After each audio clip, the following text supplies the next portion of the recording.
안녕하세요. 드라마 오지랖입니다. 오늘 소개할 드라마 친애하는 X. 솔직히 말해 김유정이 미쳤습니다. 피범벅이 된 얼굴로 눈도 깜빡이지 않고 연기하고 있는데요. 한화의 김유정의 눈 깜빡임이 몇 번인지 세시는 분도 있으시더라고요. 올해 연기 대상감입니다. 지금부터 1화부터 6화까지의 전개가 얼마나 미친 듯이 몰아치는지, 그리고 7, 8화 예고에서 드디어 터질 폭탄까지 전부 잡아드리겠습니다. 구독 버튼 누르고 가실게요. 먼저 드라마는 어린 아진의 얼굴로 시작됩니다. 입술이 터져 있고 얼굴에는 멍과 긁힌 자국이 가득하죠. 이 아이의 과거는 평탄하지 않았습니다. 전 세계 인구 4%인 반사회적 성격장애, 바로 소시오패스이기 때문이죠. 아진의 어린 시절은 술에 취한 엄마의 폭력, 그리고 방관하는 아빠 속에서 자랐습니다. 어느 날 아빠는 만취한 엄마를 계단 아래로 던져버리고 아빠가 새엄마 만들어줄게라고 말하며 준선의 집으로 향합니다. 아진의 엄마는 계단에서 떨어져 바로 죽진 않았습니다. 아진에게 살려달라고 했지만 아진은 그 손을 뿌리치죠. 어린 아진은 폭력에서 벗어나고 싶었던 본능적인 선택이었을 겁니다. 아빠는 어리지만 예쁜 아진을 이용해 이상한 영상을 찍고 돈을 벌려고 하죠. 그런 사실을 아진은 눈치채게 됩니다. 어린 아진으로서는 할 수 있는 게 없었기에. 새엄마가 강기사와의 불륜으로 준서를 낳은 걸 파악하고 당돌한 협박을 합니다. 새엄마는 분노하며 아진에게 물고문을 합죠. 그걸 준서가 보고 어린 아진을 지키지 못했다는 후회를 준서의 마음에 심죠. 그런데 아진은 거기서 끝나지 않습니다. 준서에게 새엄마는 너를 사랑하지 않는다며 가스라이팅을 시작하죠. 대신 자신이 챙겨주며 준서에게 죄책감을 심고 절대 떠나지 못하게 만듭니다. 결국 아진은 2층에서 뛰어내리는 무리수를 두며 준서에게 자신 때문에 누군가 다칠 수 있다는 공포를 남기고 준서가 평생 아진을 챙기고 죄책감을 느끼는 구조를 만들어냅니다. 고등학생이 된 아진은 혼자 살며 전교 1등을 유지하는 모범생이 됩니다. 하지만 전교 2등 심성이가 아진 때문에 자신이 밀렸다는 이유로 아진을 노골적으로 괴롭히기 시작합니다. 눈치가 빠르고 관찰력이 뛰어난 아진은 심성이의 약점부터 찾습니다. 심성이의 아빠가 교사와 불륜을 저질렀다는 사실을 알고 있었던 아진은 조금씩 판을 짜기 시작합니다. 심성이는 반격을 시도하지만 이미 재호와 준서라는 조력자가 아진 곁에 있었고 재호는 도둑질이 들켜 아진에게 약점을 잡히며 일수까지 뛰고 있었지만 둘 사이는 의외로 나쁘지 않았습니다. 그러던 어느 날 재호의 동생에게 걸려온 전화 한 통화로 재호의 인생은 바뀌게 됩니다. 사이비 종교에 빠진 아빠가 악기를 물리쳐야 한다며 동생을 마구 패고 있었죠. 재호는 그런 아빠를 말리다 살인을 저지르게 됩니다. 자수하기 전 재호는 아진에게 연락하죠. 아진은 유년 시절이 자신과 비슷한 재호에게 은근 마음이 갔고 모두들 나 몰라라 하는 재호의 마음을 아진은 너무나 잘 알아줘서 재호는 아진을 좋아하죠. 아진은 재호에게 충고합니다. 후회하는 척이라도 해. 사람들이 널 동정할 수 있도록. 아진은 재호에게 현실적인 조언을 합니다. 재호는 정상 참작을 받긴 하지만 존속 살해범으로 감옥에 가죠. 그때 아진이 너 쓸모없지 않아. 적어도 나한텐. 이라고 했던 말이 떠올라 재호는 출소 후에 또다시 아진의 왼팔이 돼야겠다 생각하죠. 한편 아진은 원하는 한국대 법학과에 합격하지만 망할 아빠에게 등록금을 빼앗기고 아빠에게 맞아 3일 동안 의식 없이 입원합니다. 그 사이 등록금 미납으로 합격이 취소되죠. 인생이 무너진 것처럼 느껴지는 순간 준서는 위로조차 해주지 못하고 가만히 뒤에서 지켜보기만 합니다. 그런데 바로 그때 아진은 길에서 소매치기를 잡는 한 남자를 보고 미묘하게 웃어 보입니다. 저 사람이라면 아버지를 죽여줄 수 있겠구나 하는 생각이 들죠. 그리고 판을 짭니다. 카페 사장 최정호는 전직 야구 선수로 빠따 한 방이면 KO 시킬 힘을 가지고 있습니다. 뿐만 아니라 부상을 입게 한 동료를 미워하지 않고 응원까지 하는 착한 심성을 가지고 있었기에 아진에겐 더없이 좋은 희생양이었죠. 카페 알바를 시작한 아진. 아진의 예쁜 외모와 가식적인 친절 덕분에 남자 손님들로 넘쳐나고 각종 센스의 아진의 사진이 도배됩니다. 스토커까지 생겨나며 최정호는 아진을 더 보호해주려 하죠. 준서는 백선규를 피해 이사갈 곳을 마련해줬는데 굳이 살던 곳에 있겠다고 하는 아진. 백선규는 SNS 속 아진을 보고 아진을 팔아넘겨 돈을 벌려고 하죠. 아진은 준서에게 준서야, 넌 날 위해 어디까지 해줄 수 있어? 라고 물으며 제발 아빠를 죽여주길 바라지만 돌아온 대답은 사람 죽이는 것만 아니면 난 너가 원하는 건 다 해.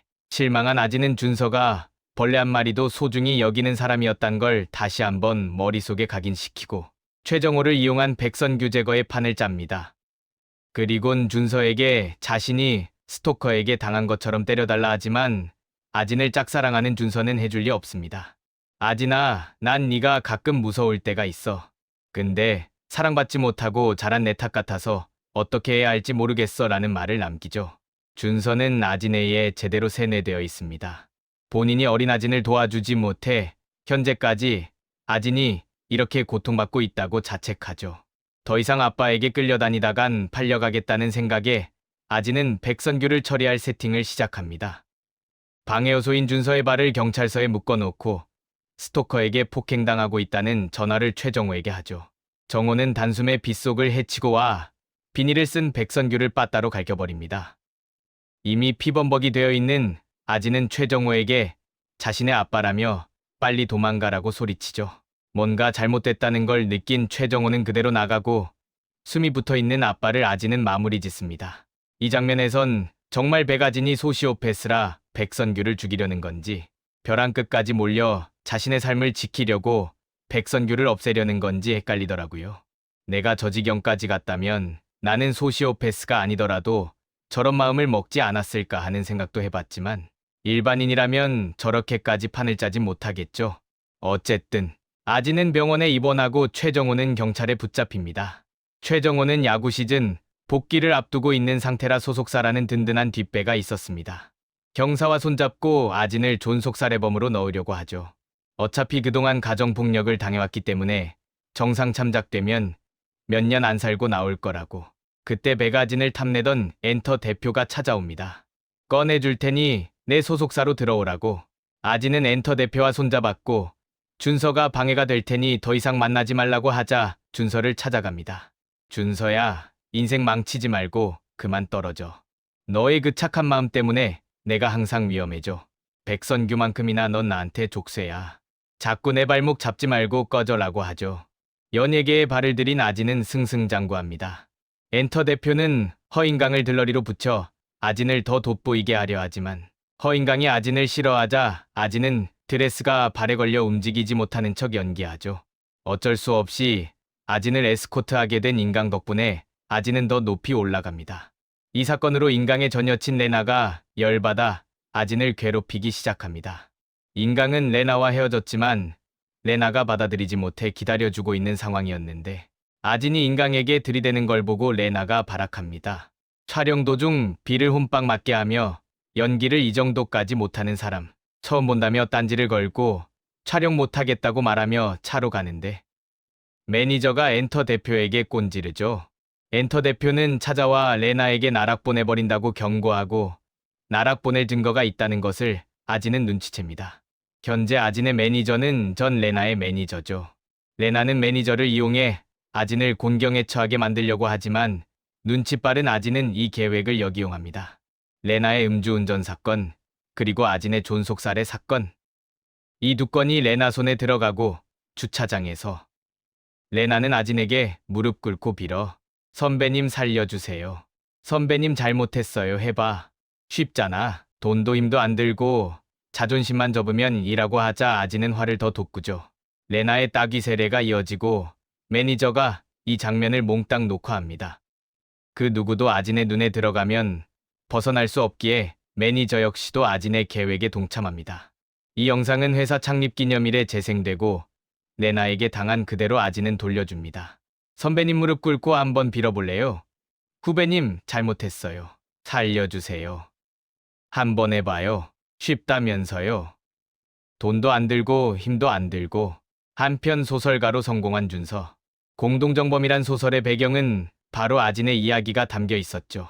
그동안 서로 만나지 않아 준서가 아진에게서 벗어나나 했는데 다시 아진의 소나기에 잡히게 되네요. 준서야, 나 좀 도와줘. 나 그 사람이랑 사랑하려고. 허인강. 아진을 짝사랑하는 준서의 입장에선 너무나 잔인한 부탁이지만 준서는 또 도와줍니다. 출소한 재호는 아진을 떠올리고 아진과의 만남을 위해 흥신소에 취직하죠. 아진을 교도소에 넣으려던 형사는 엔터 대표가 경사의 뇌물수수 비리로 나락 보내 이를 갈고 있었습니다. 레나와 손을 잡고 아진을 끌어내릴 계획을 세우죠. 이제 아진과 재호, 준서와 손을 잡고 형사와 레나를 X로 만들 차례네요. 아진은 허인강과의 연예가 탑스타로 올라갈 발판이라 생각하고 인강과의 인연을 만들기 위해 할머니를 찾아갑니다. 허인강은 우연이란 없다며 할머니에게 접근하지 말라고 하지만 아진의 뛰어난 연기력으로 인강의 마음이 조금씩 무너집니다.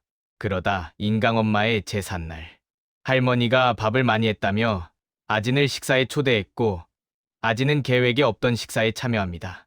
허인강이 이 사실을 알고 달려와 아진을 끌어냈고 아진은 인강이 아이돌일 때 땅콩 마카롱을 먹는 멤버를 모른 채 자신이 스타 반열에 올라간 사실에 죄책감을 느끼고 있다는 사실을 이용해 쏘아붙이죠. 사람들이 선배 보고 뭐라는 줄 알아요? 곧 죽을 거래요. 엄청 외롭고 위태로워 보인다고. 다들 뒤에서 걱정해주는 척하면서 아무도 말 안 해주죠. 나는 진짜 선배가 걱정돼요. 인강은 이 말에 흔들렸고 결정타가 날아옵니다. 인강이 아이돌 멤버를 만나게 하는 것이었죠. 인강은 더 이상 아진을 의심하지 않고 저녁 약속을 잡습니다. 아진은 인강을 완전히 사로잡기 위해 재호를 시켜 약속 장소에 늦게 오도록 만듭니다. 아진은 밖에서 떨며 인강을 기다렸고 따뜻한 말을 건네며 키스하죠. 아진의 앞길에 빨강 레드카펫을 이어줄 인강과의 연애가 이렇게 시작됩니다. 이렇게 1화부터 6화까지의 모든 내용을 살펴봤습니다. 솔직히 이 드라마는 티빙에서 정말 보시는 것을 강추드립니다. 소시오패스라 잔혹할 것 같기만 했던 백아진이 때론 이해가 되기도 하면서 연기력이 정말 대박입니다. 곧 7화, 8화가 방송될 예정인데요. 예고편을 보면 드디어 준서가 변신하는 듯합니다. 지금까지는 자신의 감정을 숨기고 아진의 조력자 역할만 했는데 허인강이랑 끝날 때 되지 않았어? 진짜 사랑이라도 하게 된 거야? 라는 장면에서 아진의 걸림돌로 바뀔 것 같은 예감이 들죠. 레나는 악에 받쳐 아진을 완전 나락 보내기 위해 최선을 다합니다. 폭로 시기가 중요한 건 아시죠? 빠르면 빠를수록 좋겠네요. 라는 대사로 봐서 아진이 이번 화에 날아갈 것 같습니다. 회차를 거듭할수록 배우들의 연기력이 맛집인 친애하는 X. 이미 원작을 알면서도 자꾸만 빠져드네요. 오늘 내용도 유익하셨다면 구독과 좋아요, 알림 설정까지 부탁드립니다. 7, 8화 본방사수 하시고 다시 만나요. 감사합니다.